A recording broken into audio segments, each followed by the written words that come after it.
இட்லி தோசைக்கு சூப்பரான குடமிளகாய் சாம்பார்.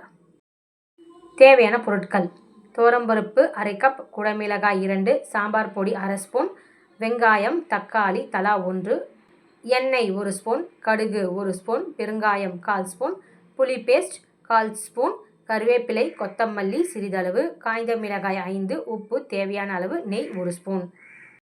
செய்முறை: துவரம்பருப்பை நன்றாக வேக வைத்துக் கொள்ளவும். வெங்காயம் தக்காளி குடமிளகாய் கொத்தமல்லி பொடியாக நறுக்கிக் கொள்ளவும். 1½ கப் தண்ணீரில் புளி சாம்பார் பொடி சேர்த்து நன்றாக கரைத்துக் கொள்ளவும். அடுப்பில் கடாயை வைத்து அதில் கடுகு கருவேப்பிலை பெருங்காயம் காய்ந்த மிளகாய் போட்டு தாளித்து பின்னர் அதில் வெங்காயம் சேர்த்து வதக்கவும். வெங்காயம் நன்றாக வதங்கியதும் தக்காளி சேர்த்து குழைய வதக்கவும். அடுத்து அதில் குடமிளகாயம் சேர்த்து வதக்கவும். அடுத்து அதில் கரைத்து வைத்துள்ள புளி சாம்பார் பொடி கரைசலையும் ஊற்றி பொடி வாசனை போகும் வரை கொதிக்க விடவும். அடுத்து வேக வைத்த துவரம்பருப்பையும் அத்துடன் சேர்த்து அதற்கு தேவையான அளவு உப்பு சேர்த்து 1 நிமிடம் கொதிக்க விடவும். இறுதியாக கொத்தமல்லியும் சேர்த்து 1 ஸ்பூன் நெய்யும் சேர்க்க சுவை மற்றும் வாசனை அதிகரிக்கும் சூப்பரான குடமிளகாய் சாம்பார் ரெடி.